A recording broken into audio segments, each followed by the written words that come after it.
নমস্কার। আজকে আমরা যার কথা বলবো তিনি ভারতের জাতীয় নিরাপত্তা উপদেষ্টা অজিত কুমার ডোভাল। হ্যাঁ, আমাদের আলোচনার ভিত্তি হল অজিত ডোভাল এক অকুতোভয় রাষ্ট্রনায়ক শিরোনামের একটি লেখা।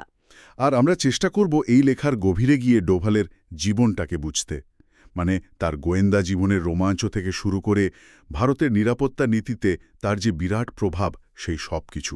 দেখুন, শুরুটা হয়েছিল আইপিএস অফিসার হিসেবে, কেরল ক্যাডার, কিন্তু জীবনের বেশিরভাগ সময়টাই কেটেছে ইন্টেলিজেন্স ব্যুরোতে, আইবিতে। আর সেখানে প্রায়শ খুব বিপজ্জনক পরিস্থিতিতে কাজ করেছেন, তাও আবার ছদ্মবেশে। সত্যি বলতে কি বেশ রোমাঞ্চকর জীবন। একদম। যেমন ওই লেখাটিতে ৭০-এর দশকে মিজোরামের অভিজ্ঞতার কথা আছে। ভাবুন একবার, প্রায় ২ বছর মিজো ন্যাশনাল ফ্রন্ট মানে এমএনএফ বিদ্রোহীদের মধ্যে ছদ্মবেশে। হ্যাঁ, শুধু তাই নয়, শোনা যায় তিনি নাকি সেখানকার নেতা লাল ডেঙ্গার আস্থা অর্জন করেছিলেন আর ভেতরের অনেক গোপন তথ্য জোগাড় করেন। এটা তো ভাবলেই কেমন লাগে, কি সাংঘাতিক সাহস। সাহস তো বটেই, কিন্তু কৌশলের দিকটাও দেখুন। প্রতিপক্ষের শিবিরে ঢুকে তাদের বিশ্বাস জিতে নেওয়া, এটা কিন্তু সহজ কথা নয়। ঠিক। আমার মনে হয় এই অভিজ্ঞতাগুলোই তাকে পরের চ্যালেঞ্জগুলোর জন্য তৈরি করেছিল। যেমন ধরুন ১৯৮৮ সালের অপারেশন ব্ল্যাক থান্ডার। হ্যাঁ, ওটারও কথা আছে। স্বর্ণমন্দিরে খালিস্তানি জঙ্গিদের বিরুদ্ধে অভিযানের আগে তিনি একজন সাধারণ রিকশা চালকের ছদ্মবেশে ভেতরে গেছিলেন। ঠিক। আর লেখাটা বলছে যে তিনি জঙ্গিদের অবস্থান, তাদের পরিকল্পনা, এইসব জরুরি তথ্য এনে দিয়েছিলেন, যা ওই অপারেশনের সাফল্যে বিরাট ভূমিকা রেখেছিল।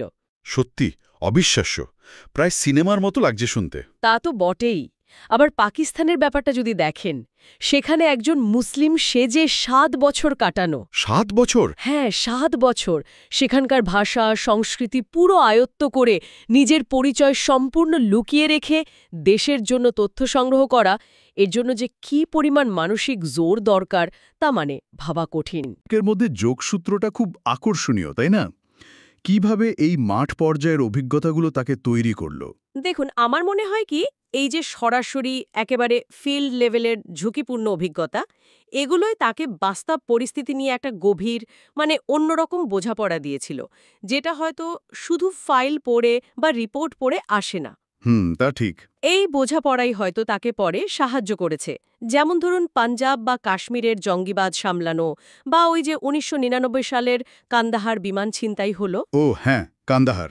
ওখানে তো উনি প্রধান আলোচক ছিলেন। একদম। ওটা তো ছিল কূটনীতি আর স্নায়ুর চাপের এক চূড়ান্ত পরীক্ষা।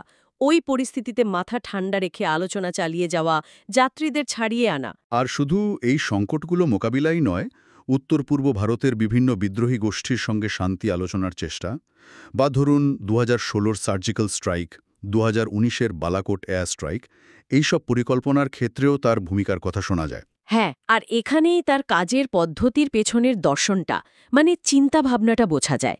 লেখাটাতে যেমন বলছে, তিনি ডিফেন্সিভ রিয়েলিজম বা প্রতিরক্ষামূলক বাস্তববাদ বলে একটা নীতির কথা বলেন। ডিফেন্সিভ রিয়েলিজম মানেটা কি এক্স্যাক্টলি? সোজা করে বললে জাতীয় স্বার্থই শেষ কথা, আর সেই স্বার্থ রক্ষা করার জন্য যদি কঠোরতম পদক্ষেপও নিতে হয়, তাতে পিছপা হওয়া চলবে না।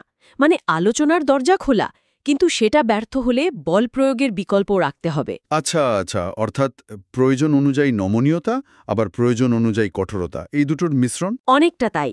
আর সন্ত্রাসবাদের বিরুদ্ধে তার যে জিরো টলারেন্স নীতি, সেটাও এই দর্শনেরই একটা প্রতিফলন। লেখাটা অনুযায়ী তিনি মনে করেন দেশের নিরাপত্তা নিয়ে কোনো রকম আপোষ করা ঠিক নয়। তাহলে সব মিলিয়ে দেখলে অজিত ডোভালের জীবনটা একটা অসাধারণ যাত্রাপথ।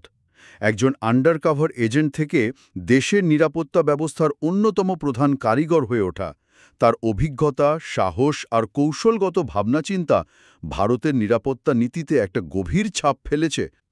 লেখাটার মূল সুর কিন্তু এটাই। তার এই ডিফেন্সিভ রিয়েলিজম নীতি আর বিভিন্ন সংকটময় পরিস্থিতিতে তার নেওয়া কার্যকর পদক্ষেপগুলো, এগুলো তাতে ভারতের নিরাপত্তা ইতিহাসে একটা বিশেষ জায়গা দিয়েছে। ঠিক।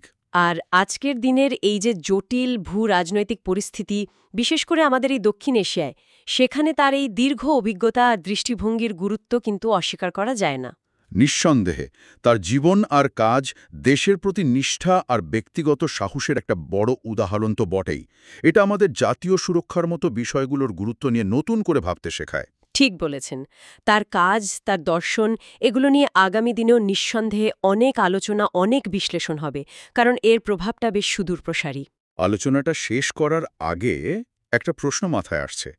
এই যে কঠোর নিরাপত্তা নীতি বজায় রাখা, আবার একই সঙ্গে কূটনীতিক আলোচনার রাস্তাও খোলা রাখা, এই দুটোর মধ্যে ভারসাম্য রক্ষা করার কৌশলটা, বিশেষ করে দক্ষিণ এশিয়ার মতো এত জটিল আর মাঝে মাঝেই সংঘাতপূর্ণ একটা অঞ্চলে ভবিষ্যতে কিভাবে বদলাতে পারে বা আদৌ বদলানো উচিত কিনা, এটা একটা বড় প্রশ্ন কিন্তু।